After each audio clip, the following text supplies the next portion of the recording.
श्रावण महिना सुरू झाला की सणांची लगबग सुरू होते आणि श्रावण महिन्यातला सर्वांचा आवडतीचा सण म्हणजे रक्षाबंधन. यावर्षी रक्षाबंधन कधी आहे आणि शुभ मुहूर्त कोणता आहे, त्या शुभ मुहूर्तावरती आपण भावाला ओवाळू शकतो, औक्षण करू शकतो, राखी बांधू शकतो.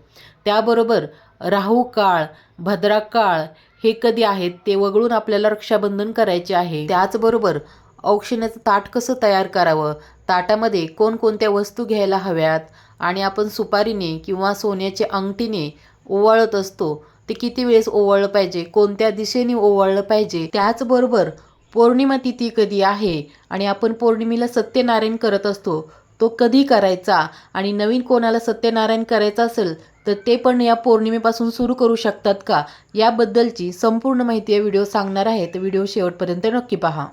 नमस्कार सर्वांना, श्री स्वामी समर्थ. स्वागत आहे तुमचं आपल्या चॅनलमध्ये. बघा, प्रत्येक पौर्णिमेला आपण सत्यनारायण पूजा करतो. अगदी घरच्या घरी साध्या सोप्या प्रकारे सत्यनारायण पूजा कशी करायची याबद्दलचा व्हिडिओ आपल्या चॅनलवरती आहे. जर कुणाला सत्यनारायण पूजा सुरू करायची असेल तर व्हिडिओ नक्की पाहू शकता. आणि ज्यांना कोणाला नवीन सत्यनारायण पूजा सुरू करायची आहेत ते सुद्धा या पौर्णिमेपासून सुरू करू शकतात. आता श्रावण महिन्यातल्या पौर्णिमेला आपण नारळी पौर्णिमा म्हणत असतो आणि नारळी पौर्णिमा जी आहे आणि नारळी पौर्णिमा आहे ती 27 तारखेला गुरुवारी सकाळी 9:08 सुरू होत आहे आणि ती दुसऱ्या दिवशी म्हणजे शुक्रवारी 28 तारखेला 9:47 समाप्त होत आहे.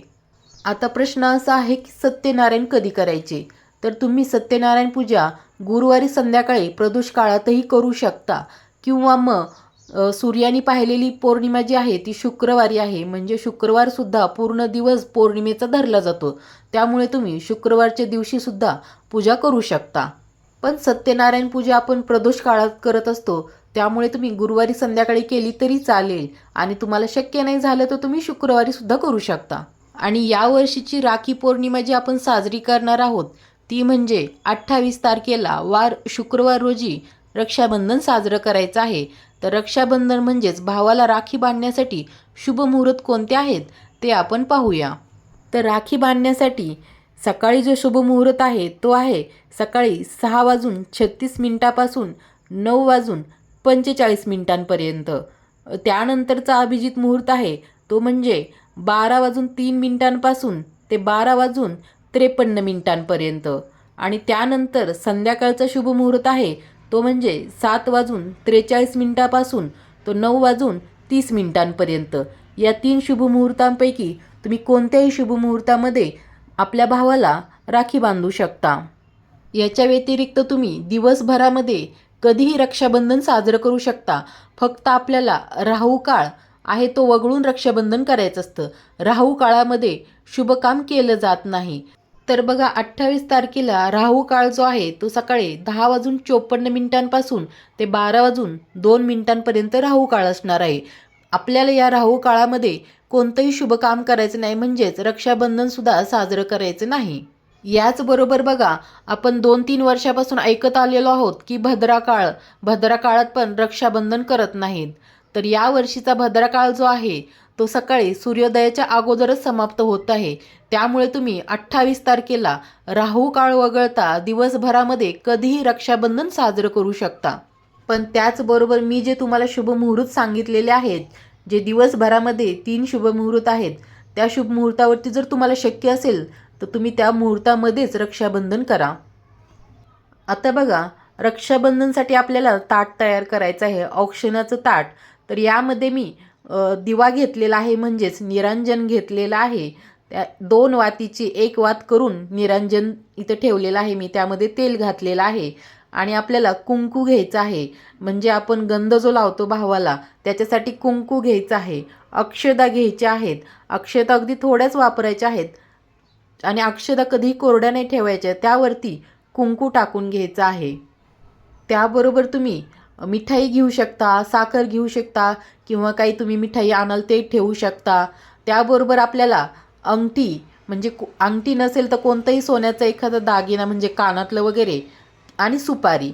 आपल्याला सुपारीने पण ओवाळायचं आहे आणि अंगठीने पण ओवाळायचं आहे. आता तुमच्याकडे कशी पद्धत आहे जर तुमच्याकडे सुपारी अंगठीने दोन्हीने ओवाळत असतील तर ठीक आहे, किंवा त्यातल्या एकानेच ओवाळत असतील तर जशी तुमच्याकडे पद्धत आहे त्याप्रमाणे तुम्ही इथं वस्तू घेऊ शकता. आणि आपल्याला राखी घ्यायची आहे. आता बऱ्याच ठिकाणी कोणी केळी देतं, कोणी काही काही भेटवस्तू पण देतात आपल्या भावाला. आता जिकडची तिकडची परंपरा जसं आहे तशी त्यांनी ती परंपरा करावी.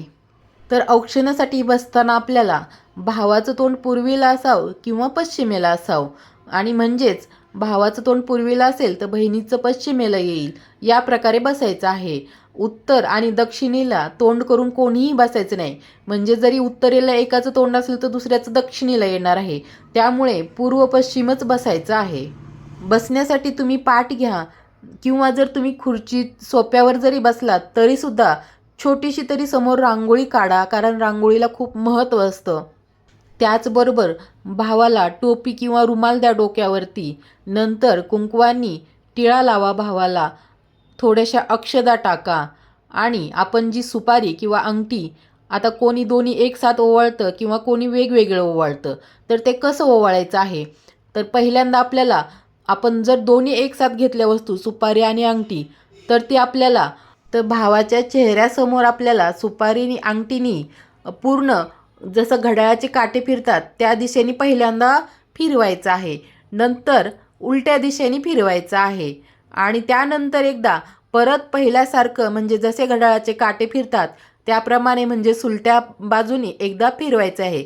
असं 3 वेळेस सुपारी अंगठी फिरवायची आहे. आणि नंतर आपण जो हे आहे निरांजन आहे त्या निरांजनेनी ओवाळायचं आहे.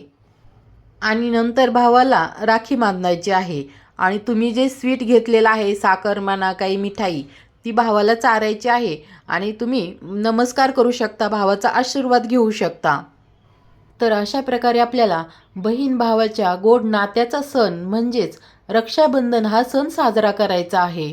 तर रक्षाबंधन या सणाविषयीची माहिती तुम्हाला आवडली का? माहिती आवडली असेल तर व्हिडिओला लाईक करा, कमेंट करा. चॅनलला अजून सबस्क्राईब केलं नसेल तर चॅनलला सबस्क्राईब करा. भेटूया एका नवीन व्हिडिओसोबत. तोपर्यंत सर्वांना धन्यवाद.